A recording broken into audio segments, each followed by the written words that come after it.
Jemaat sekalian, tersebutlah sebuah kisah di mana ada seorang raja yang mengadakan sayembara. Sayembara melukis tentang keteduhan dan kedamaian. Apa yang akan saudara gambarkan apabila saudara diminta untuk menggambarkan keteduhan dan kedamaian?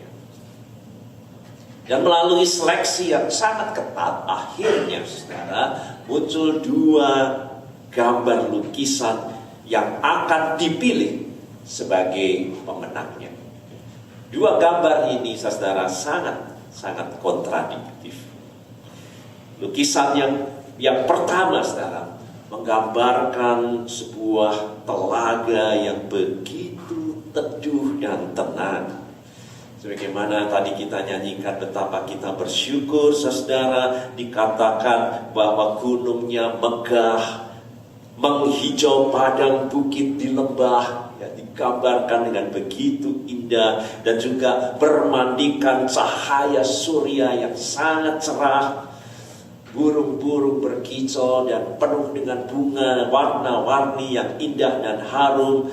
Langitnya biru, cerah, awan putih berarak-arakan dengan indah. Teduh dan damai lukisan pemandangan alam. Lukisan yang kedua, saudara, sebaliknya menggambarkan cadas yang sangat keras. Nampak sangat kasar, kering, gundul, gersang. Di atasnya langit begitu gelap, hitam kelam, menandakan bahwa hujan badai akan segera turun. Di sisi gunung memang ada air terjun dengan air yang membuat tercurah deras dan berbuih. Lukisan itu saudara sama sekali tidak menampakkan keteduhan dan kedamaian. Namun setelah seleksi saudara, di luar dugaan, raja memilih lukisan yang kedua. Lukisan yang sama sekali tidak menampakkan keteduhan dan kedamaian. Namun raja saudara melihat sesuatu yang sangat menarik dari lukisan kedua itu. Di balik air terjun dengan air yang membual berbuih itu, di dalam ancaman badai dan juga tanah yang sangat gersang itu, digambarkan ada semak belukar yang di dalamnya ada seekor burung pipit, induk burung pipit yang dengan teduh dan tenang dengan damai mengerami telurnya. Raja memilih lukisan kedua ini dan menyampaikan saudara alasannya. Kedamaian tidak akan pernah ada seperti yang digambarkan dalam lukisan pertama. Tak ada tempat di dunia ini yang akan steril dari persoalan, masalah, dan badai kehidupan. Tak ada kehidupan tanpa tantangan, keributan, kesulitan, kesedihan. Kalau kita berharap keteduhan dan kedamaian seperti itu hanya ilusi kehidupan. Darah hanya akan memperolehnya melalui opium dan candu. Tetapi itu tidak ada dalam realitas dan kenyataannya. Kita hidup penuh dengan onak dan duri. Namun keteduhan dan kedamaian adalah hati yang dapat teduh dan tenang dan damai di tengah-tengah prahara kehidupan ini, di tengah-tengah kebisingan dan keresahan. Hati kita tetap dapat teduh.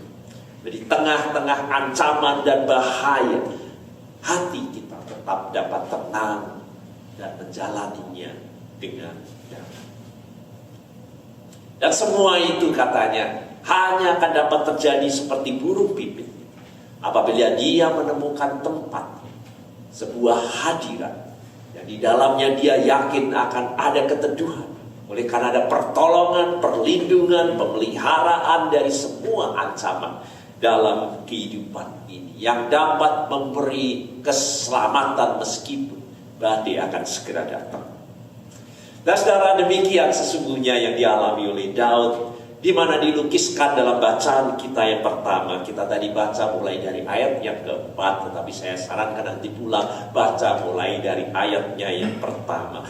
Hidup Daud itu, saudara, meskipun Mazmur itu menggambarkan keteduhan, ketenangan, damai yang dialami oleh Daud, tetapi gambaran sebelumnya saudara akan lihat bahwa Daud hidup terus menerus dalam ancaman bahaya, peperangan, pembunuhan, persoalan, masalah yang terus bertubi-tubi dalam kehidupan Daud.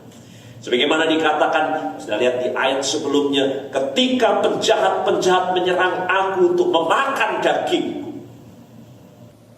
yakni semua lawanku dan musuh. Dan dapat lihat itu gambaran yang dialami oleh Daud. Sekalipun tentara berkemah mengepung aku, sekalipun timbul peperangan melawan aku, saya dapat teruskan. Begitu banyak cadas prahara, persoalan sedang dihadapi. Namun Daud dalam Mazmur itu tidak sama sekali menyatakan stres, depresi dalam kehidupannya oleh karena masalah yang seperti itu. Mazmur itu menggambarkan keteduhan, ketenangan, kedamaian Daud dalam menghadapi persoalan dan kehidupan. Kepada siapa aku harus takut? Kata Daud. Terhadap siapakah aku harus gemetar? Tidak takut hatiku.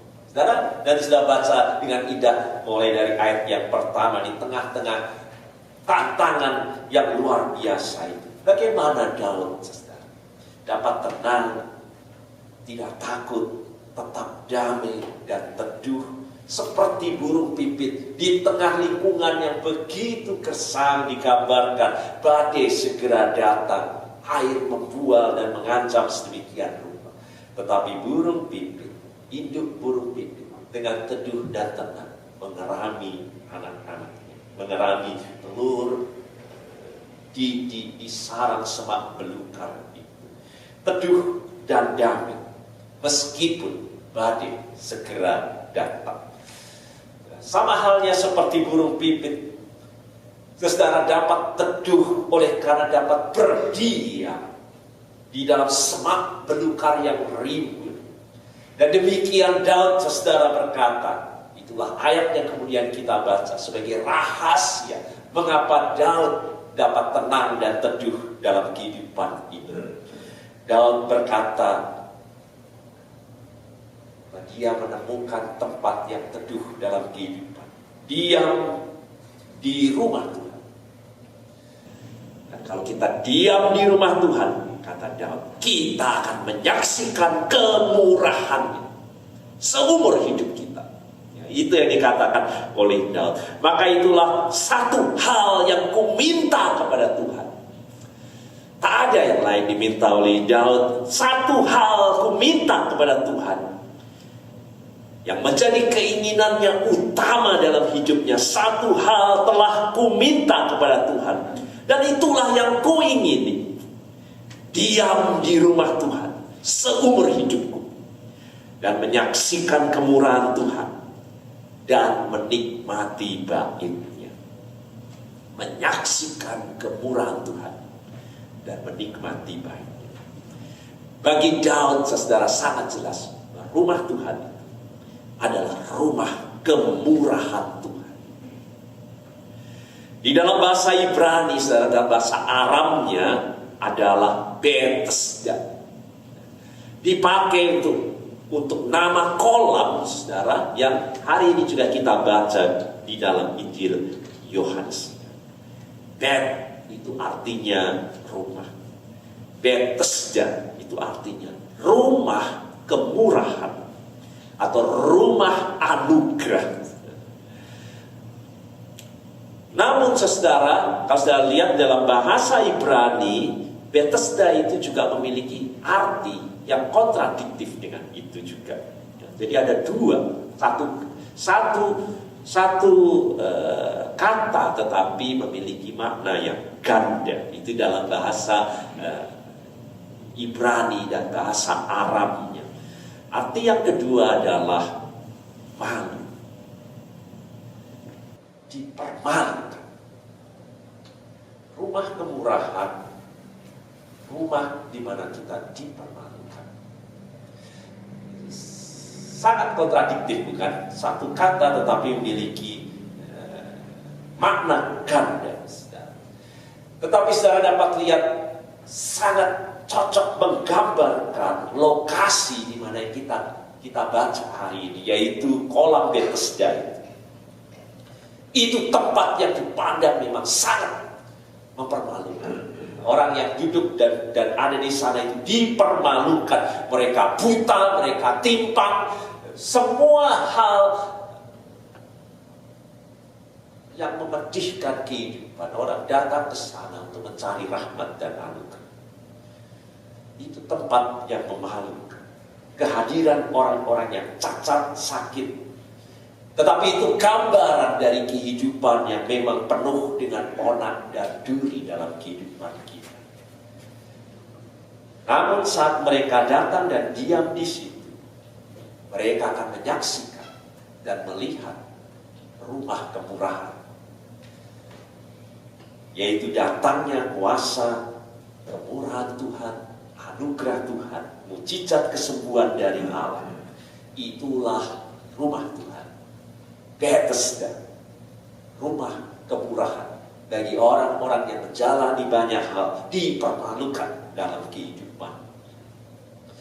Saudara, tentu yang diinginkan Daud diam di rumah Tuhan itu, saudara, bukan bangunan fisiknya seperti kita mau cari gereja, ada mungkin AC-nya, gedungnya, katedral dan sebagainya. Apa yang dimaksud Tuhan Daud bahwa dia mengingini rumah Tuhan itu? Yang pasti saudara bukan bangunan ataupun bentuk fisik dari rumah Allah. Yang kita tahu pada waktu itu masih dalam bentuk tabernakel dan kemah suci atau tenda Allah. Karena bait Allah belum dibangun. Daud tidak diizinkan untuk membangun bait Allah. Tetapi Salomo anaknya yang kemudian mendirikan bait Allah yang sangat megah. Jadi apa itu rumah Tuhan? Dalam bahasa Ibraninya Bet, tadi rumah kan, Bet, El itu Allah, Bethel. Sebabnya banyak dipakai menjadi nama gereja. Bethel, saudara. Rumah Allah itu artinya Bethel, saudara. Dan dari mana istilah ini muncul pertama kali? Kita lihat di dalam Alkitab, kapan rumah Allah, rumah Tuhan itu muncul pertama kali? Dalam vision, dalam visi penglihatan yang dialami oleh Yakub. Kita dapat baca dalam Kejadian 28 ayat 11 sampai dengan 20. Itu kalau sudah mau mulai apa itu rumah Tuhan, dan harus mulai dari situ. Karena itulah vision pertama muncul mengenai Bethel, rumah Tuhan itu. Yakub berangkat dikatakan dari Beersheba menuju ke Haran. Oleh karena prahara kehidupannya dia menipu ayahnya dan merebut hak kesulungan dari Esau, dan dia harus lari oleh karena dia akan dibunuh oleh Esau. Persoalan kelam, dan dia harus pergi ke satu tempat yang dia tidak pernah tahu, dan dia tahu perjalanan yang penuh dengan bahaya, ancaman, dan dia tahu apakah dia dapat hidup atau tidak, tetapi dia harus lari. Pernah sudah jadi pengungsi oleh karena peperangan? Atau mungkin saudara orang-orang Tionghoa yang lari pada peristiwa Mei, tak menentu dan sudah pergi ke satu tempat dan sudah tidak tahu bagaimana, dan itulah yang dialami oleh Yakub. Tetapi di dalam perjalanan, pada saat dia penuh dengan kekhawatiran dan ketakutan, dan dia pun kemudian tidur berbantalkan batu, saudara. Tak ada tenda, tak ada apapun. Jadi tendanya adalah langit. Tetapi Kejadian 28 dimulai vision rumah Allah itu. Dia bermimpi. Mimpi penglihatan Dan di bumi didirikan sebuah tangga yang ujungnya sampai ke langit, menghubungkan surga dan bumi.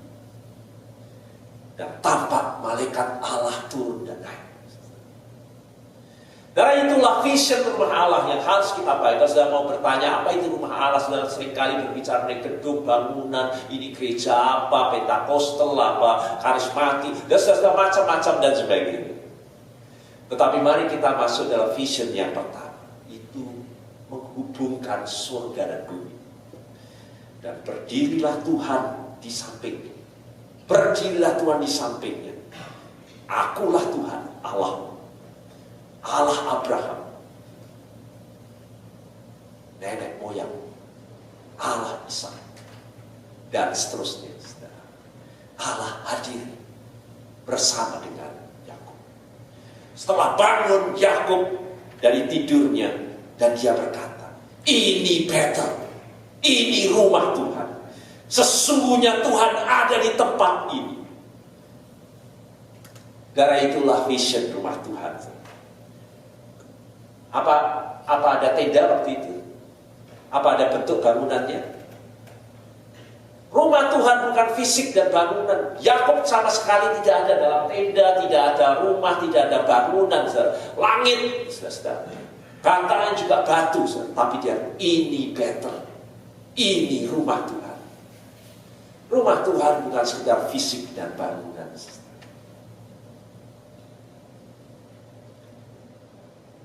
Tetapi hadirat Tuhan, hadirat Tuhan yang akan menghubungkan kita surga dan bumi dalam kehidupan kita. Dan Yakub tahu dia sekarang berada dalam hadirat Tuhan, rumah Tuhan. Sebagaimana dikatakan Yakub kemudian, dia yang hadir itu, hadirat itu akan menyertai dan akan melindungi aku di jalan yang kutempuh ini. Misteri kehidupan sebagai pengungsi yang tidak tahu bagaimana hidup. Tetapi yang dikatakan karena vision rumah Allah Betel itu, dia akan menyertai dan melindungi aku di jalan yang kutempuh ini. Memberi kepadaku roti untuk dimakan dan pakaian untuk dipakai. Tidak pernah lari. Tidak ada pekerjaan, tidak ada orang, tidak ada teman. Sudah dapat yakin akan ada roti, ada makanan. Di bangsa Israel keluar dari Mesir, berjalan kepada gurun. Apa mereka yakin dari mana makan roti itu? Tetapi inilah vision rumah Tuhan. Rumah kemurahan Tuhan yang menurunkan surga dan bumi. Jika dia katakan, yang kutempuh ini, dan dia akan memberikan kepadaku roti untuk dimakan dan pakaian untuk dipakai, sehingga aku akan selamat kembali ke rumah ayahku nanti. Tuhan menjadi Allahku. Itulah rumah Tuhan, saudara. Lalu Yakub mendirikan batu dan didirikan tugu peringatan, inilah Betel, rumah Tuhan. Dan Yakub berkata, dari segala sesuatu yang engkau berikan kepadaku, akan kupersembahkan 1/10 kepadamu. Dimulainya persembahan persepuluhan di rumah Tuhan. Itulah vision rumah Allah, hadirat Allah yang datang. Tempat kemuliaan Tuhan berdiam dan bersemayam, yang menyertai, yang melindungi, yang memberkati perjalanan hidup kita yang tak menentu, yang penuh dengan onak dan duri, sebagaimana yang dialami oleh Daud, sebagaimana yang dialami oleh Yakub. Tetapi dia yakin pertolongan kita datangnya dari Tuhan bagi kita semua yang diam di rumah Tuhan seumur hidupnya. Itu sebabnya pemazmur, saudara, berkata, Tuhan ada di dalam bait-Nya yang kudus. Bagian lain saya dapat baca pemazmur berkata, Tuhan, aku cinta rumah kediaman-Mu, tempat di mana Tuhan hadir. Dan pada tempat kemuliaan-Mu bersemayam. Itu rumah Tuhan, saudara. Saudara baca di dalam firman Tuhan, tempat kudus, tempat Allah berdiam di tengah-tengah umat-Nya. Satu vision yang dimulai dari Yakub, saudara. Dan kemudian rumah Tuhan perlu didirikan. Oleh karena Tuhan katakan, kuduskanlah hari perhentian dan Sabat sebagai tanda bahwa kita sungguh-sungguh berbakti kepada Allah. Dan kita sungguh-sungguh diam di rumah Tuhan.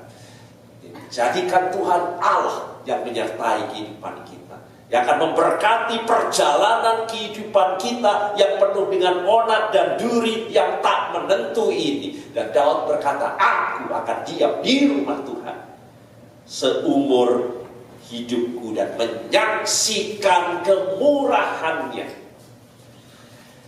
Rumah Tuhan adalah rumah kemurahan, saudara. Itulah tema kita hari ini. Dan kita dipanggil, saudara, untuk kita sungguh-sungguh menjadi rumah Allah dalam kehidupan kita ini.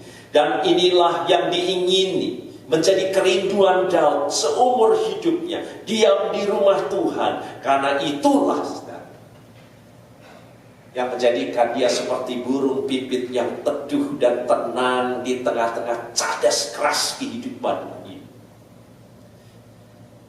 Kerinduan itu, saudara, menyatakan bahwa sumber pertolongannya yang membuat dia teduh menghadapi kehidupan ini, ancaman, himpitan, peperangan musuh, dan kemenangan yang dia alami, semuanya oleh karena rumah Tuhan, hadirnya Tuhan yang menghubungkan surga dan bumi dalam kehidupan ini. Tuhan adalah terangku dan keselamatanku.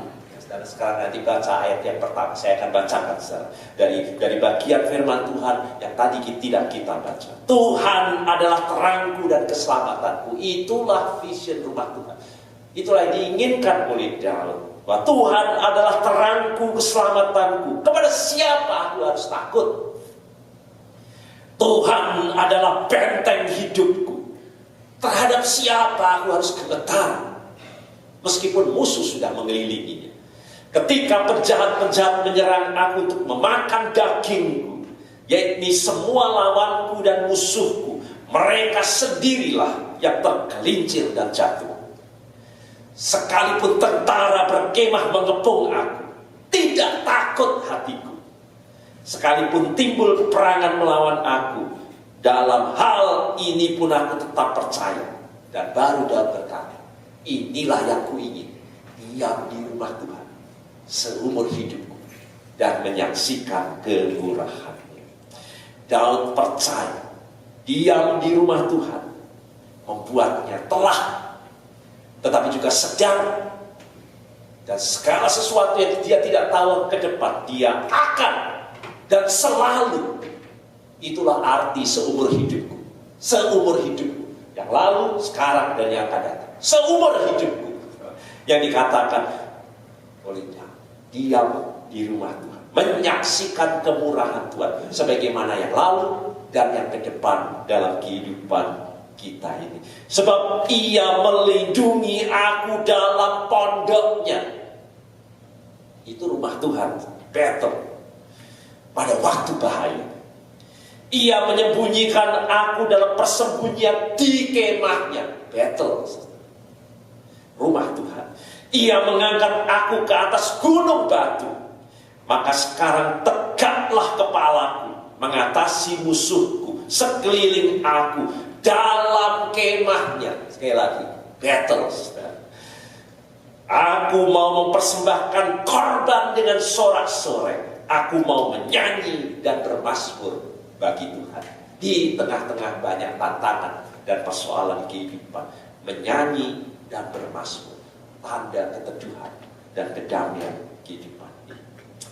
Karena betapa nyamannya teduh dan damai Daud merasakan kedalaman hubungannya dengan Tuhan. Meskipun hidupnya syarat dengan ancaman, dengan diam di rumah Tuhan, Daud mengetahui ada jaminan keamanan, keselamatan, damai sejahtera di dalam Tuhan. Daud pun berkata, dahulu aku muda. Dahulu, saudara. Sekali lagi, seumur hidup itu berarti dahulu. Dahulu aku muda, sekarang telah menjadi tua. Jadi Mazmur ini ditulis setelah Daud tua, saudara. Tetapi tidak pernah kulihat orang benar yang diam di rumah Tuhan ditinggalkan dan anak cucunya meminta-minta roti. Tuhan, saudara, menyatakan visinya kepada kita agar kita semua memiliki keinginan seperti Daud ini, dan pulang dan berdoa, inilah yang ku ingini. Mungkin saudara ada banyak hal yang saudara ingini dalam hidup, tapi adakah kita mempertontonkan inilah yang ku ingini seumur hidup, untuk diam di rumah Tuhan dan menjadikannya yang paling berharga dalam kehidupan kita dan mendoakannya tanpa kita mengenal lelah.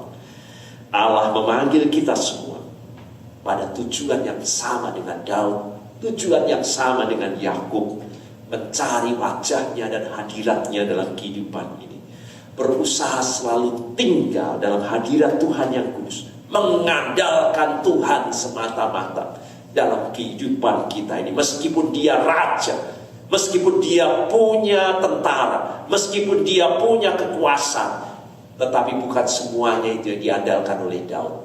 Diam di rumah Tuhan, itulah rahasia kemenangan yang dialami oleh Daud. Yakin akan pemeliharaan dan kemurahan Tuhan.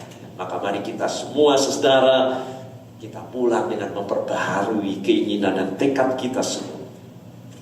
Diam di rumah Tuhan, hidup dalam kehendaknya, bernaung di dalam Dia, bernaung di dalam Dia seumur hidup kita, dan menyaksikan kemurahan Tuhan.